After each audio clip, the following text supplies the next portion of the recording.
जय हिंद दोस्तों, आप सभी का स्वागत है आपके अपने YouTube चैनल @आजाद सर जी में। और आज हम लोग फिर लेकर के हैं एवरेज का पार्ट 4 और ये आज का क्लास हमारा इसका आखिरी क्लास होगा। तो आज चलिए, आज जो पहला हमारा जो प्रश्न है ये कह रहा है कि यदि 6a + 6b बराबर 84 हो तो a तथा b का औसत क्या होगा। 6a + 6b बराबर क्या है, 84 है। तो a और b का औसत हम लोगों को निकालना है। चलिए क्या करेंगे, सबसे पहले हम लोग ए और बी में यहाँ दिख रहा है कि दोनों में क्या है, 6 है। तो 6 को हम लोग क्या करेंगे, बाहर कर लेंगे और ये क्या हो जाएगा हमारे पास 84 हो जाएगा। इससे जब काट दीजिएगा तो ये क्या होगा, 14 बन जाएगा। तो a + b बराबर क्या आ गया, 14 आ गया। क्योंकि हम लोगों को औसत निकालना है ना, तो 2 से भागा इसको भी देना है, 2 से भागा इसको भी देना। तो ये तो a + b का औसत का मान हो गया, इसको काट दीजिए, क्या हो जाएगा 7 हो जाएगा। और हमारा आंसर क्या होगा, तो बी, इसका औसत क्या हो जाएगा 7 हो जाएगा। यह कह रहा है कि एक कार की 7 माह की पेट्रोल की मासिक खपत 110 लीटर है। यदि अगले 5 माह की औसत मासिक खपत 86 लीटर हो तो पूरे वर्ष की औसत मासिक खपत क्या होगी, ये हम लोगों को बताना है। देखिए यहाँ पे जो दिया हुआ है, हम लोग क्या करेंगे कि 7 माह के लिए दिया हुआ है, तो 7 माह का मासिक खपत कितना है, 110 है। तो 7 माह में जो कुल खपत हुआ वो हमारा क्या हो गया, 7 को इससे गुना कर देंगे तो 770 हमारा जो है लीटर हो गया 7 माह का खपत। फिर हमारे पास आ रहा है कि 5 माह में क्या किया, 86 लीटर किया। 5 माह में 86 लीटर का खपत किया, इन दोनों को गुना करेंगे तो 430 लीटर मिलेगा। मतलब 5 महीने में 430 लीटर का खपत हुआ है। अब हम लोगों को क्या करना है, तो 12 माह का औसत निकालना है। चलिए इन दोनों को जोड़ दीजिए। जब इन दोनों को जोड़ेंगे तो हमारे पास आएगा 1200 और हम लोगों को क्या करना है, तो 12 माह के लिए निकालना है। तो फिर हम लोग इसमें क्या करेंगे, 12 से भागा लगा देंगे तो ये हमारे पास क्या मिल जाएगा, 100 लीटर। मतलब इसका जो है पूरे वर्ष की जो मासिक खपत है वो क्या है, 100 लीटर प्रति महीना निकल जाता है। पूछ रहा है कि एक स्थान ए से दूसरे स्थान बी तक एक मोटरसाइकिल की औसत गति 65 किलोमीटर प्रति घंटा है तथा बी से ए तक वापस आने में औसत गति क्या है, 60 किलोमीटर प्रति घंटा में। पूरी यात्रा में उसकी औसत गति कितनी है। तो क्या कर रहा है, ए से कोई व्यक्ति जो है वो बी तक जा रहा है और फिर क्या कर रहा है, बी से ए तक रिटर्न आना है। तो जाने में क्या कर रहा है, तो 65 किलोमीटर प्रति घंटा की रफ्तार से जा रहा है और आने में क्या कर रहा है, 60 किलोमीटर प्रति घंटा की रफ्तार से वापस आ रहा है। तो ऐसे केस में जो हम लोगों को टोटल का क्या करना है, औसत गति निकालना होता है। तो इसके लिए हमारे पास एक फॉर्मूला होता है, वो है 2xy/x plus y। 2xy/x plus y। x का मान हो गया कि एक तरफ की गति और आने में दूसरी तरफ की क्या है, गति को कर दिए और नीचे उन्हीं दोनों को क्या करना है, जोड़ देना है। तो चलिए इसको सॉल्व करते हैं। क्या करेंगे, 2 गुना हो जाएगा हमारा 65 गुना 60 और बटा क्या हो जाएगा, तो x + y। 60 और 65 को जो हम लोग जोड़ देंगे तो हो जाएगा 125 हो जाएगा। चलिए इसको काट दीजिए, 5 से काटेंगे तो 13 बार में कट जाएगा, ये हो जाएगा 25। और फिर से 5 से काट दिए तो 5 × 5 = 25 और 12 × 5 =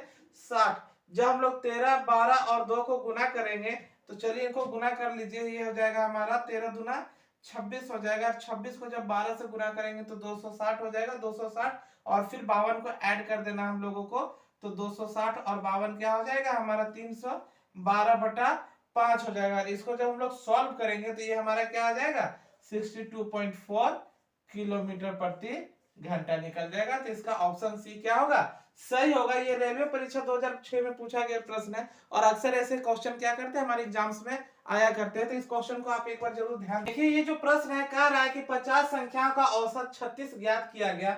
बाद में पता चला कि एक संख्या उनमें से जो थी, जहां 48 थी, 48 के स्थान पर कितना ले लिया गया, तो 23 ले लिया गया।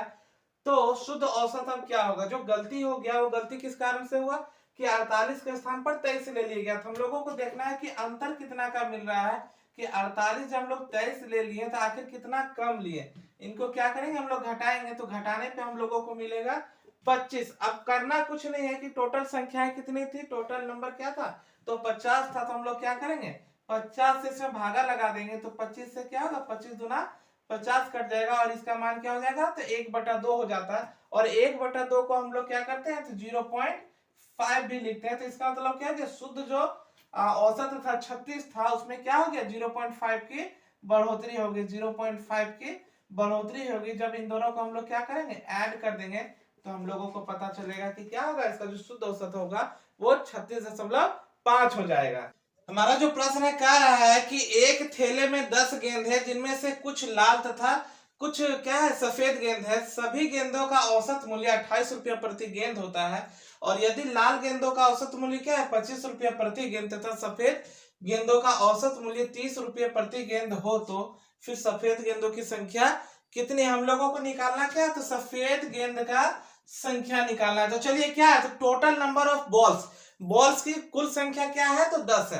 तो हमारे पास 10 है ना, तो चलिए यहाँ पर इसको हम लोग सॉल्व करते हैं। तो थोड़ा सा अगर इसको डीप में लेकर के चले और थोड़ा सा अगर इस पे ध्यान दे करके हम लोग देखें तो क्या हो जाता है कि मान लेते हैं हम लोग यहाँ पर एक चीज की 25 क्या है, तो हमारा जो लाल गेंद है टोटल गेंद का क्या है, तो 10 गेंद है और 10 गेंद का औसत मूल्य क्या है 28 रुपया। तो इसका कुल मूल्य क्या हो गया 280 रुपया हमारा हो गया।